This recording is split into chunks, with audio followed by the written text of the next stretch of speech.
Three quotes today. This day of teetering on the precipice between hope and fear, between brokenness and healing, between agitation and acceptance. The first is from Minneapolis-based trauma specialist Resmaa Menakem, who writes in his book, My Grandmother's Hands, Racialized Trauma and the Pathway to Mending Our Hearts and Bodies. He says this: in today's America, we tend to think of healing as something binary. Either we're broken or we're healed from that brokenness.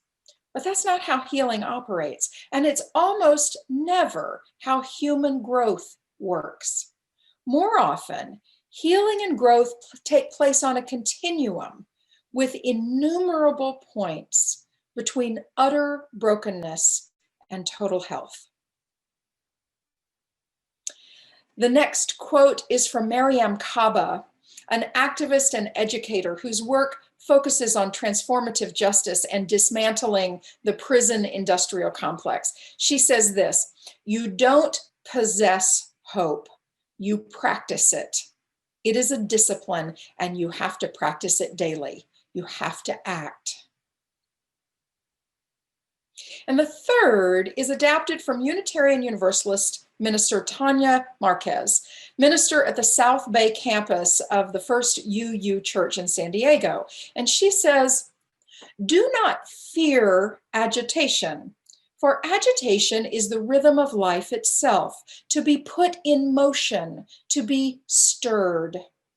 Do not fear the movements that decenter what you always thought permanent. You carry within the center of your understanding, the compass to show you the way. Carry with you the love that will hold you, the vision that will guide you, the relationship to all beings and the world around you. In gentle agitation, we stir this world to the side of love.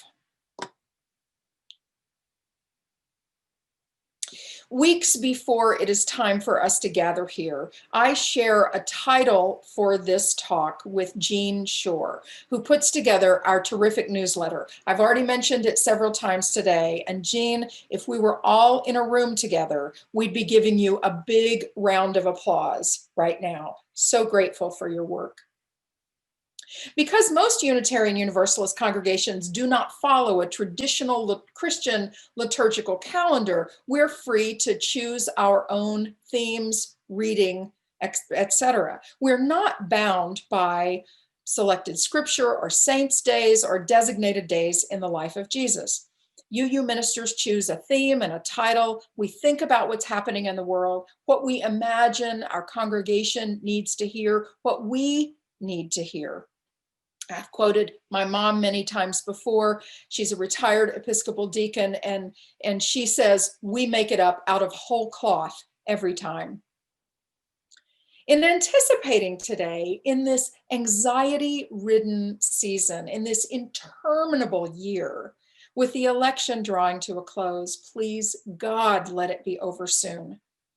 I anticipate the need for healing for myself, for ourselves, for our bodies, for our communities, for our nation, for our planet, for the cosmos.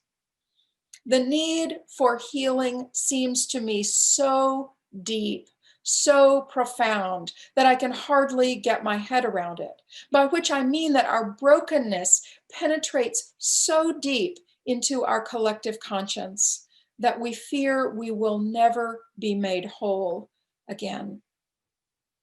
So I'm looking for quotes, what I can create as scripture to speak to me of healing. And I love the quote from Resmaa Menakem, and I'm going to share it with you again. In today's America, we tend to think of healing as something binary. Either we're broken or we're healed from that brokenness.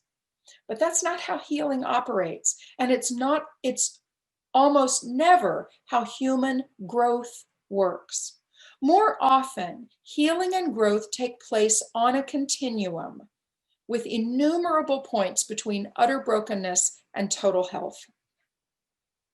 It's helpful for me to think about these innumerable points on the continuum, that even in one day or 1 hour, we may move along the line from feeling okay, maybe even strong and hopeful, to being in pain or tired or confused or playful. Utter brokenness and total health are just 2 points on the end of the spectrum. I want you to ask yourself, can you place yourself in this moment on that spectrum from utter brokenness to total health? Can you place our civic life somewhere on there? Can you place our congregation there?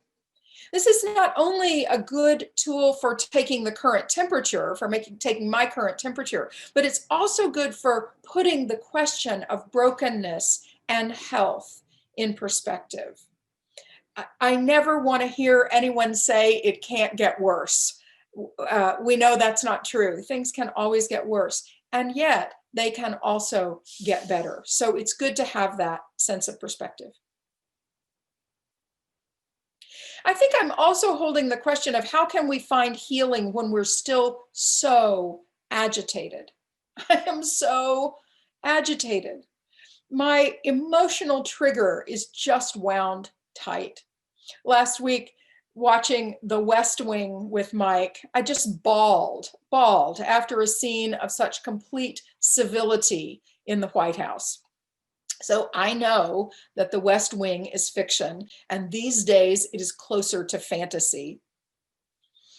Television gives us the dream, as Ta-Nehisi Coates puts it, that which we wish were true.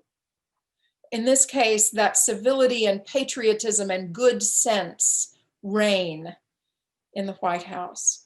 In another show, that cops could solve all the problems in an hour. In another show, that even if your souffle should fall, you're surrounded by people who cheer you on. My emotional trigger is even susceptible to tears during the Great British Baking Show. That's too bad. Tanya Marquez says, do not fear agitation, for agitation is the rhythm of life itself. To be put into motion, to be stirred. Do not fear the movements that decenter what you always thought permanent. You carry within the center of your understanding, the compass to show you the way. Carry with you the love that will hold you, the vision that will guide you, the relationships to all beings and the world around you. In gentle agitation, we stir this world to the side of love. Do not fear movements that decenter what you always thought permanent. Oh, that's so hard. Life these days feels random and chaotic, and we search for handholds to keep us from going under. But you know, it's the agitator in the washing machine that gets the dirt out. In film photography, the use of an agitator brings the film in contact with fresh developer.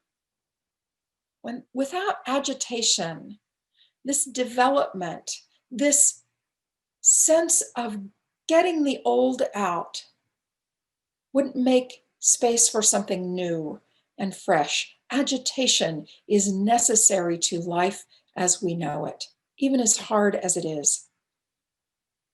What I think my job is today and tomorrow and the next day is to tolerate the discomfort of my agitation without spewing my emotional juice on other people or getting mired in it myself. Today, I'm holding on to do not fear agitation. In May, in my talk to you, we talked about the acronym VUCA, V-U-C-A, which stands for volatile, uncertain, complex, and ambiguous. If that does not categorize these times, I don't know what does. We also came up with another use of the acronym: vital, universal, creative, adaptive. I use these words to describe how Scoof can move forward in these uncertain times, and we are definitely doing that. We may do well to use these words to tolerate the discomfort of agitation, to be vital in our embrace of life, universal in our desire for justice, creative and adaptive in our approach to challenges. There's healing here in this concept. In our song that's in our UU hymnal, we sing it often at Scoof, "Come Sing a Song with Me." The refrain begins, "And I'll bring you hope when hope is hard to find." In our quote from Miriam Kaba, she says, "Hope is a discipline. You have to practice it." There's a lot of digital ink that has been spilled and how hard it is to hold on to hope and memory at the same time, especially this week. It is so tough to be optimistic, realistic, and hopeful at the same time. This is the gritty part of hope, the practice that doesn't feel like much but hard. And let us be clear that hope as a discipline is not pie in the sky or wishful thinking. It is about anticipating positive outcomes, and we may have to widen our concept of what those may be. We don't know what will happen on Tuesday or Wednesday or Thursday or next week or later, or when we will know the outcome of this election, or whether we can trust that outcome, or what will happen in our towns and cities, whichever way the election goes. Bad news everywhere tells us not to hope. Here's where the discipline comes in. Look at us, gathered in this Zoom space in 2020. A year ago, we had no idea that we could or would or would need to do this. We're 7.5 months into this pandemic, and Scoof has not missed a beat. We are continuing to gather, to share stories and songs, to share our joys and sorrows, to continue with committee and team meeting, continue to give our pledges, continuing imagining that what we do makes a difference, because it does. It makes a difference to every one of us gathered here, and it makes a difference radiating out in the world. We are hopeful faces gathered here. Whatever happens this week, we will gather again next week, and the week after that, and then the first week in December, and the week after that, and the week after that. We are here because we are agitated and healing and hopeful. Let us remember this moment, and these faces that we are with today in the tender and traumatic days ahead, and draw hope and healing from each other, for each other.